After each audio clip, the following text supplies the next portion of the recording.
بسم اللہ الرحمن الرحیم اللہم صلی علی روح سیدنا محمد فی الارواح وعلی جسدہ فی الاجساد وعلی قبرہ فی القبور وعلی آلہ وبارک وسلم۔ ایک دفعہ کا ذکر ہے کہ ایک تاجر تھا جو مال و دولت اور مویشیوں میں بہت امیر تھا۔ اس کی بیوی اور بچے تھے اور وہ دیہات میں رہتا تھا اور کھیتی باڑی میں ماہر تھا۔ اللہ نے اسے جانوروں اور پرندوں کی زبان سمجھنے کی صلاحیت عطا کر رکھی تھی، لیکن شرط یہ تھی کہ اگر یہ راز وہ کسی کو بتائے گا تو فوراً مر جائے گا۔ اس لیے وہ موت کے خوف سے اس بات کو خفیہ رکھتا تھا۔ تاجر کے باڑے میں ایک بیل اور ایک گدھا بندھے ہوئے تھے۔ ایک دن جب تاجر قریب بیٹھا ہوا تھا، اس نے سنا کہ بیل گدھے سے کہہ رہا تھا، اے میرے پیارے دوست، تم خوش قسمت ہو کہ تمہیں آرام اور توجہ ملتی ہے۔ تمہاری جگہ ہمیشہ صاف اور پانی چھڑکا ہوا ہوتا ہے، اور تمہیں بہترین جو ملتا ہے اور پینے کے لیے تازہ پانی دیا جاتا ہے،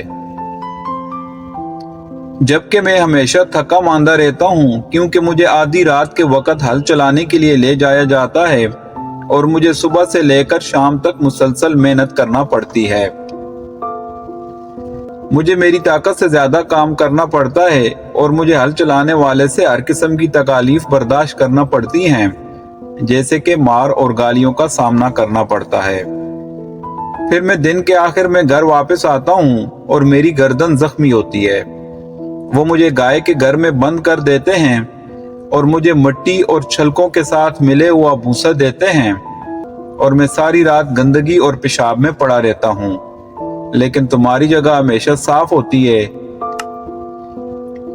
تمہاری کھرلی گھاس سے بھری ہوتی ہے اور تم ہمیشہ آرام میں ہوتے ہو۔ یہ سن کر گدھا بیل کو مشورہ دیتا ہے کہ اگلی صبح بیمار ہونے کا بہانہ کرو تاکہ تمہیں کام پر نہ لے جایا جائے۔ بیل نے گدھے کی بات مان لی اور اگلے دن بیمار ہونے کا بہانہ کر دیا۔ جب ہل چلانے والے نے بیل کی حالت دیکھی تو اس نے اسے چھوڑ دیا اور اس کے بجائے گدھے کو ہل چلانے کے لیے لے گیا۔ گدھے کو سارا دن بیل کی جگہ کام کرنا پڑا اور وہ شدید تھکن سے نڈال ہو گیا۔